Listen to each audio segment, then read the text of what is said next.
England की राजगद्दी साल 1509 से लेकर 1547 तक हेनरी के हाथों में हुआ करती थी। राजा हेनरी की कई पत्नियां और एलिजाबेथ व मैरी नामक दो बेटियां थीं। इनमें से मैरी राजा की पहली पत्नी की बेटी थी। राजा हेनरी को मैरी ज्यादा पसंद नहीं थी, इसलिए वो उसके साथ बुरा व्यवहार करते थे। मैरी महल के नौकरों के साथ महल का काम करती थी। अगर मैरी कुछ कह भी दे तो राजा उसकी कोई बात नहीं मानते थे।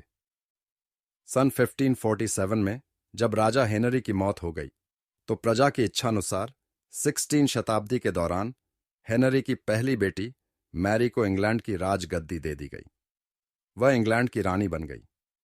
उस समय इंग्लैंड के हालात बहुत अच्छे नहीं थे। इंग्लैंड कैथोलिक और प्रोटेस्टेंट इन दो धर्मों के बीच में बंट गया था। उस समय दोनों धर्मों के लोगों के बीच जंग छिड़ी हुई थी। रानी मैरी चाहती थीं कि पूरे इंग्लैंड में सिर्फ एक ही धर्म हो, लेकिन लोगों ने उसकी यह बात मानने से साफ इनकार कर दिया था। इससे नाराज होकर रानी ने उनकी बात न मनाने वालों को मौत की सजा दे दी थी। वह ऐसे लोगों को जिंदा भी जला देती थीं। रानी मैरी की इस क्रूरता की वजह से इंग्लैंड के लोग उससे नफरत करने लगे। ऐसा भी कहा जाने लगा कि रानी मैरी कुंवारी जवान लड़कियों के खून से नहाती थीं। उसका मानना था कि उनके खून से नहाने से वह ज्यादा दिनों तक जवान रह सकती हैं। कुछ सालों बाद रानी मैरी ने शादी कर ली और कुछ समय बाद इंग्लैंड में एक खबर आई कि रानी मैरी गर्भवती है और जल्द ही उनके राज्य को उनका नया राजा भी मिल जाएगा। इस बात से हर सभी खुश हुए, लेकिन उस समय रानी मैरी के साथ बहुत ही अजीब घटना हुई।